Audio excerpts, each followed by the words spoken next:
Well, ketemu lagi dengan saya, Arif. Kita akan bahas kelanjutan dari video yang kemarin. Nah, ada yang bertanya begini, apakah grammar itu penting? Ya, penting, jelas, tentu.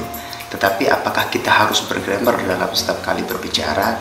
Bisa dikatakan iya, bisa dikatakan tidak. Tetapi ketika saya ketemu dengan orang yang memang dia itu masih belum banyak mempelajari tentang grammar, seperti contoh dia baru datang gitu, baru belajar bahasa Inggris, terus dia tidak mengerti konteks present perfect, tidak mengerti pola kalimat present perfect, have you eaten, have you got breakfast, seperti itu contohnya, yang pada dasarnya pola kalimat tersebut digunakan ketika kita ingin menanyakan sesuatu hal yang sudah dia lakukan, atau menanyakan apakah dia sudah melakukan pekerjaan dari apa yang saya tanyakan tadi. Nah, ketika lawan bicara saya itu masihlah basic, tentunya saya harus memastikan bahwasanya pola kalimat yang saya gunakan adalah pola kalimat yang mudah untuk difahami.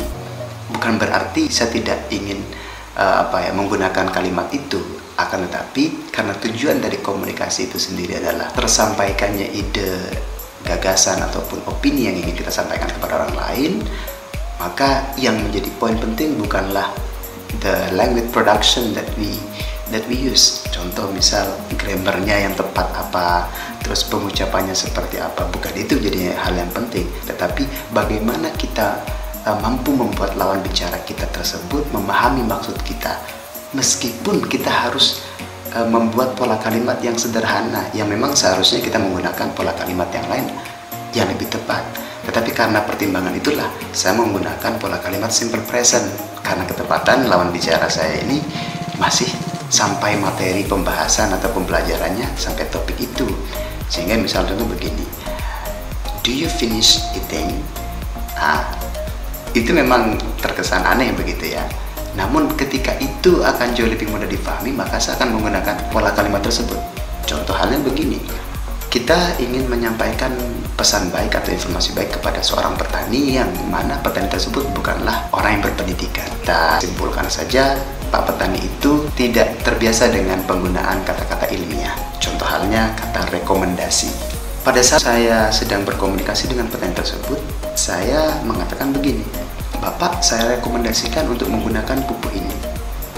Benar, informasi yang saya sampaikan tidak ada yang salah. Cuman karena pemilihan kata yang tidak disesuaikan dengan lawan atau insight pengetahuan dari lawan bicara kita, sehingga ada sesuatu yang membingungkan dia, sehingga pesan yang ingin kita sampaikan tersebut tidak langsung dapat difahami oleh lawan bicara kita. Sehingga yang terpenting dalam komunikasi bukanlah what style do you use, American or British, what pattern atau form of sentence that you use, bukan itu yang jadi hal penting. Jadi yang lebih penting adalah pemilihan kata menyesuaikan dengan lawan bicara kita.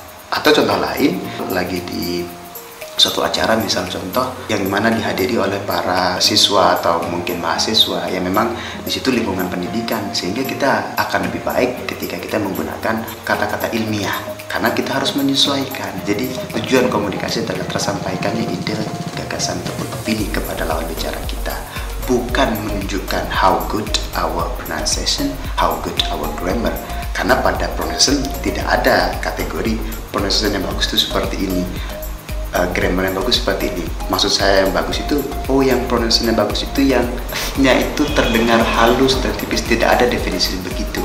Yang benar mungkin ada, tapi nanti saya akan bahas lagi yang berkaitan dengan American and British style. Video selanjutnya saya akan membahas tentang haruskah kita menggunakan American atau British style, atau kedua style tersebut tidak lagi penting di era sekarang. See you, bye-bye.